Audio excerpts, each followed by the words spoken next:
everyone, today we will talk about verbs. It is the third topic of our parts of speech. Okay, so what is a verb? In Hindi we say it क्रिया. हिंदी में हम इसे क्रिया बोलते हैं. क्रिया से हमें क्या समझ में आता है? Action means action words are called verb. This is the simple definition of verb. Verb is a word or combination of words that indicates an action, a condition and state of being. एक कोई action बताता है या कोई स्थिति बताता है कि अवस्था बताता है, उसे हम वर्ब कहते हैं. उस वर्ड को हम वर्ब कहते हैं.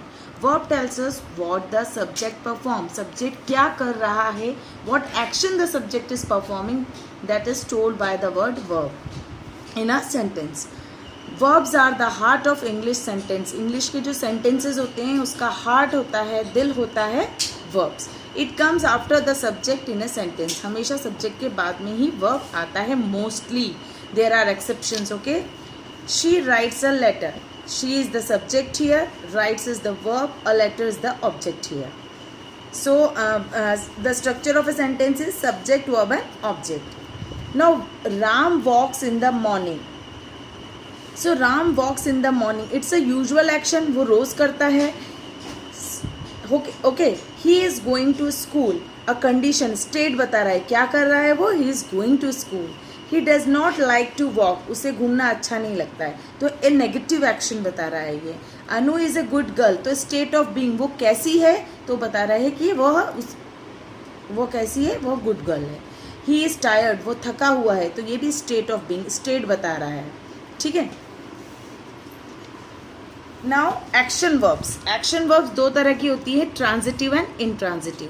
ट्रांजिटिव वर्ब्स जो होती हैं उसमें डायरेक्ट ऑब्जेक्ट होता है. इंट्रांजिटिव वर्ब में डायरेक्ट ऑब्जेक्ट नहीं होता है. आप लोग कैसे पहचानेंगे कौन सी ट्रांजिटिव वर्ब है? इंट्रांजिटिव. जिसमें ऑब्जेक्ट है तो वो ट्रांजिटिव, जिसमें डायरेक्टली ऑब्जेक्ट नहीं है वो इंट्रांजिटिव कहलाती है. एक्शन वर्ब्स बताती हैं tells what the subject of a sentence perform. Subject क्या कर रहा है ये बताती है. I painted the door. तो पेंटेड क्या हो गई? ट्रांजिटिव वर्ब, और इसका ऑब्जेक्ट क्या है? Door. She is reading book. तो reading is the transitive verb and book is the object here. Now she smiled. Here no object is there, so smiled is the intransitive verb. I wake up at 6 AM. Wake is an intransitive verb because there is no object here. Let's do one exercise and be more clarify the doubts of transitive and intransitive verb. She advised me to consult a doctor. Advised is the,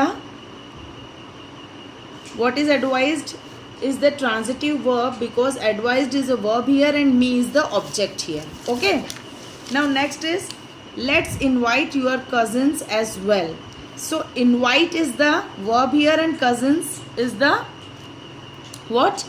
Object here. So it is again a transitive verb. Now I waited for an hour. So waited is the verb here. There is no object, so it is an intransitive verb. Okay. I received your letter. Here letter is the what? Object. Letter is a object and it is a direct object. So received is a verb and letter is a object, so it is a transitive verb. I am going to send her some flowers. So send is the verb and flowers is the object, so it is a transitive verb. He has changed a lot since he got married. Only changed word is there and that is a verb. There is no object, so we will say it's an intransitive verb. Suddenly the child woke up. Woke is the verb and there is no object, so it is an intransitive verb. The loud noise woke me. Now here see, here me is the object and woke is the verb, so it is a transitive verb. Let's discuss your plan. So here discuss is the verb and plan is the object, so again it is a transitive verb. I heard a lovely song in the morning. So heard is the verb and song is the object, so again it is a transitive verb. So I think your doubts of transitive and intransitive are clear. Let's move to the another topic of verb. Verb is divided into two categories, that is finite verb and non-finite verb. The simple way to identify a finite verb and a non finite verb. Simply हम finite verb और non finite verb को कैसे पहचानेंगे? जो verb change होगी according to the tense और number. Number means singular और plural. अगर टेंस और नंबर के अकॉर्डिंग किसी भी सेंटेंस में चेंज हो रही है वर्ब तो वो फाइनाइट वर्ब है, और जो टेंस और नंबर के अकॉर्डिंग चेंज नहीं होती है वो नॉन फाइनाइट वर्ब है. वो नाउन, एडजेक्टिव और एडवर्ब की तरह परफॉर्म करती है वर्ब. ठीक है, उसको लिंक करती है. ठीक है. Now how will identify a finite verb और नॉन फाइनाइट वर्ब को हम कैसे पहचानेंगे, फिर उसके बाद हम उसके टाइप पे जाएंगे. First will identify the finite verb और नॉन फाइनाइट वर्ब. कैसे पहचानना है? The verb which is following, the verb which is changing according to tense or number, that is a finite verb, and the verb which is not changing according to the tense or number is a non-finite verb. Okay. I like to play with my puppy. So like is a verb which can be changed. Like का form change हो सकता है, liked, है ना? तो और to play का कोई form change नहीं होगा. तो to play क्या है? हमारी non-finite verb, और ये हमारी है like finite verb. ठीक है. She works hard to pass the test. To pass हमारी नॉन फाइनाइट वर्ब है क्योंकि ये चेंज नहीं होगी. वर्क का चेंज होता है, वर्क्स, वर्कड, ऐसे फॉर्म चेंज होते हैं, ये फाइनाइट वर्ब है. Smoking is prohibited in the kitchen. So here prohibited verb is changing, change हो सकती है. प्रोहिबिट का हम प्रोहिबिटेड वर्ब चेंज किया है. सो ये क्या हो गई हमारी non finite, sorry finite verb. और स्मोकिंग यहाँ पर एज ए नाउन यूज हो रहा है, इसलिए हम इसको यहाँ पर क्या बोलेंगे? Non finite verb. ठीक है. He went to the city to find work. तो वेंट क्या हो गई हमारी, जो वर्ब चेंज होती है, गो, वेंट, गोन, तो यहाँ पर हमारी ये फाइनाइट वर्ब हो गई. और टू फाइंड चेंज नहीं होगा फॉर्म, इसलिए नॉन फाइनाइट वर्ब है. The boy saved the cat from dogs. तो यहाँ पर सिर्फ सेव्ड एक वर्ब है और दैट इज फाइनाइट वर्ब जो कि चेंज हो सकती है. I have finished my dinner. Again it is a finite verb. Have finished. My mother baked a cake. Again finite verb. He wants to launch a business. So wants, again finite verb. The doctor is attending to the patient. So is attending is again a finite verb. The nurse is dressing the wounds of the patient. So is dressing is a finite verb. Okay.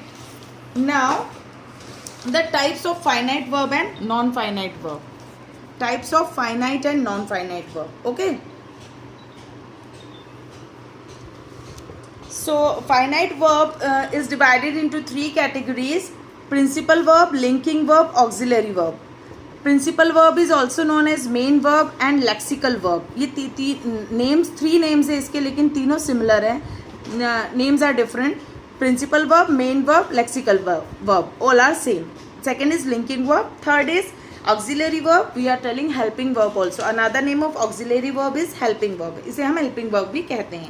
Auxiliary verb और helping verb is again of two types, primary verb and modals. Okay.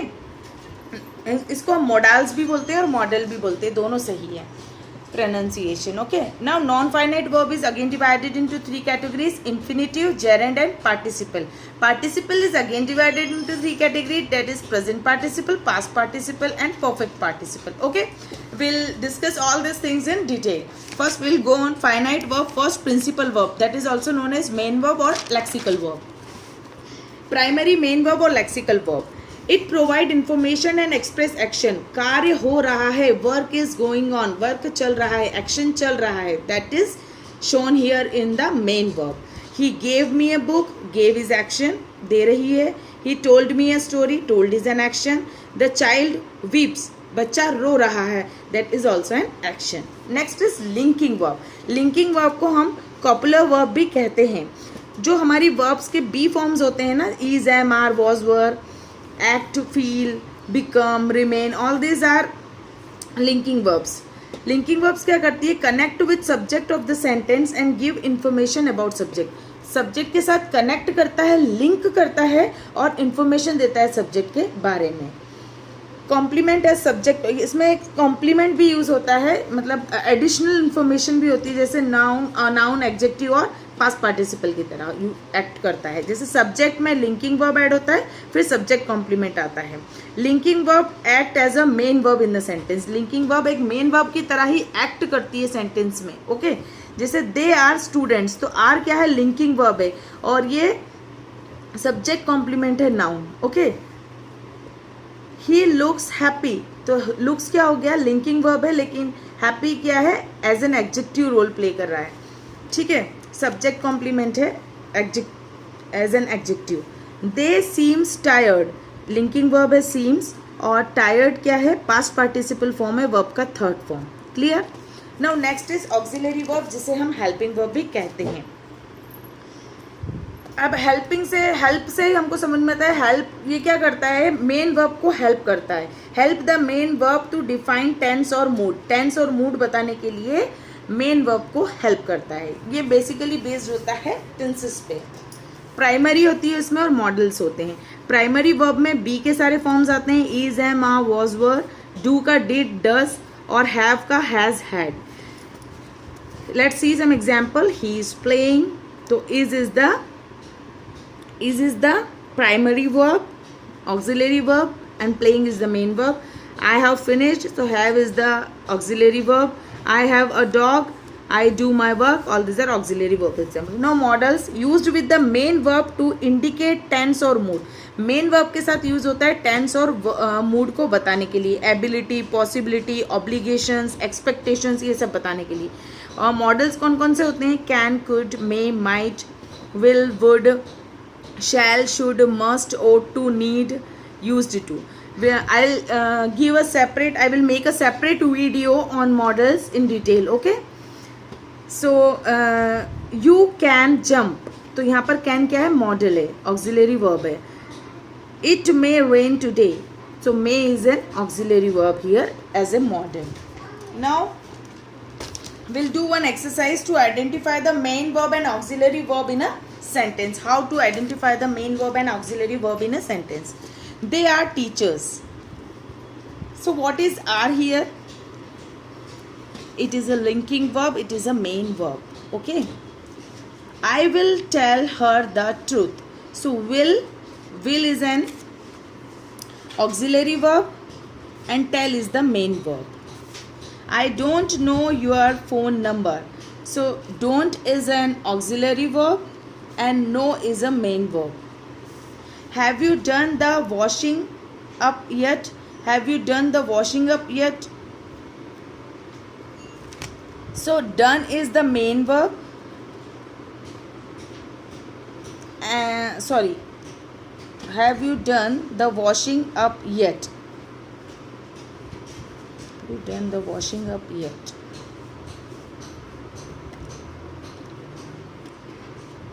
Yes, done is the auxiliary verb here because it is a form of do, है ना? And washing is the main verb here. They were sleeping, so were is the auxiliary verb and sleeping is the main verb here. I have never seen a lion before, so have is the auxiliary verb and never is the main verb.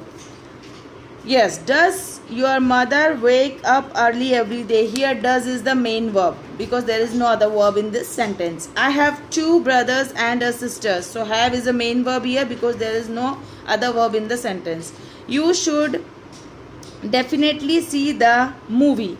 So should is the auxiliary verb and definitely is the main verb. This book was written in 1950. So was is the auxiliary verb and written is the main verb. Okay, let's move on to the non-finite verbs. Okay, so non-finite verbs are again of 3 kinds. First one is infinitive. Infinitive, it acts as noun, adjective and adverb. Infinitive is again of 2 kinds. To infinitive and bare infinitive. To infinitive वो infinitives होते हैं जहाँ पर to के साथ verb का first form लगता है. बेयर इन्फिनिटिव में टू नहीं यूज होता है. Okay, this is the difference between bare infinitive and to infinitive. ज़्यादातर हम इन्फिनिटिव को पहचानते हैं टू से ही और मोस्टली ज़्यादा यूज टू इन्फिनिटिव का ही होता है. But there is one another infinitive that is bare infinitive. I like to swim. So finite verb कौन सी हो गई हमारी इसमें? लाइक. और नॉन फाइनाइट वर्ब है स्विम जो कि इन्फिनिटिव है. To swim is an infinitive. I want to sit on the chair. So to sit is the infinitive. To walk is useful, so to walk is an infinitive and it is a non-finite verb. I can sit here all day, so here sit is a bare infinitive. Next is gerund. Gerund को हम कैसे पहचानते हैं? Verb के साथ ING form लगता है लेकिन ये नाउन की तरह एक्ट करता है. ठीक है, how it acts like a noun. Playing, dancing, singing etcetera. I like swimming. ठीक है, तो लाइक क्या हो गई? मेन वर्ब हो गई और जेरेंड क्या हो गया? Swimming. Walking is a good exercise, so walking is a gerund and is the helping verb here. Next is participle. Participle तीन तरह के होते हैं, present participle, past participle and perfect participle. Okay, present participle में भी ING form ही verb का use होता है, लेकिन इसमें क्या है, हम वर्ब जो है वो एडजेक्टिव और एडवर्ब की तरह एक्ट करती है और जेरेंड में वर्ब जो है नाउन की तरह एक्ट करती है. आपको डिफरेंस समझना होगा कि जेरेंड में जो वर्ब है वहाँ भी आईएनजी फॉर्म लगता है, इसमें भी आईएनजी फॉर्म लगता है, लेकिन in gerund we are the verb is acting as a noun, but in present participle it is acting as a adjective or adverb. They are playing, so are is the helping verb and playing is the present participle. I saw a burning hut, so burning is the present participle. Now past participle में हम verb का third form use करते हैं, ed लग जाता है वहाँ पर. There is a broken chair, I have finished my work, so broken and finished are the past participle form of the verb. No perfect participle में हैविंग के साथ वर्ब का थर्ड फॉर्म लगता है, हैविंग के साथ वर्ब का third form लगता है. He took his food, he went to school. Having taken his food, he went to school, इस तरह से होगा. हैविंग का यूज इसमें होता है.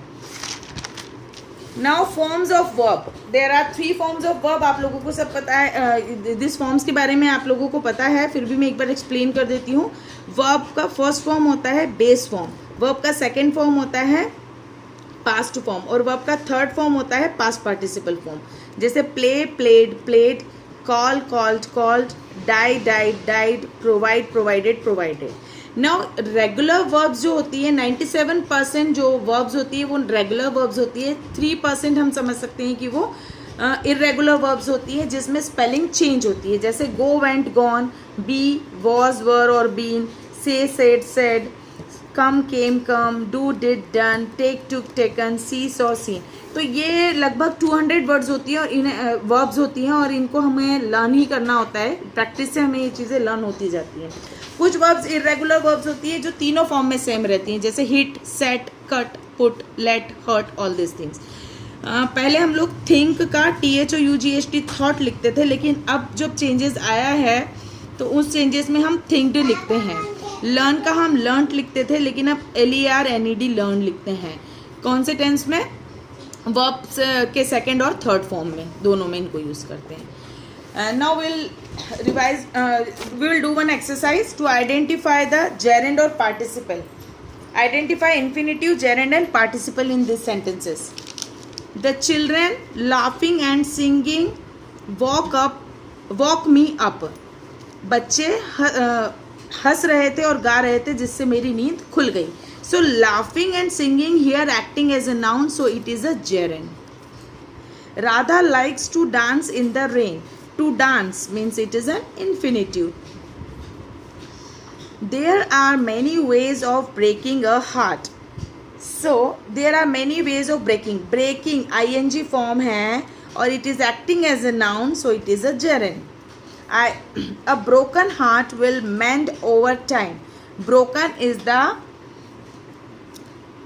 past participle, past tense है ये. They are playing in the garden. Playing is the present participle. Playing football is a good exercise. Here playing acting as a noun, so it is a gerund.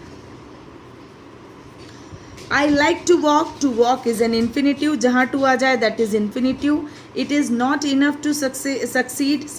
To succeed is again an infinitive. Succeeding is not enough. Others must fail. Here succeeding is acting as a noun, so it is a gerund.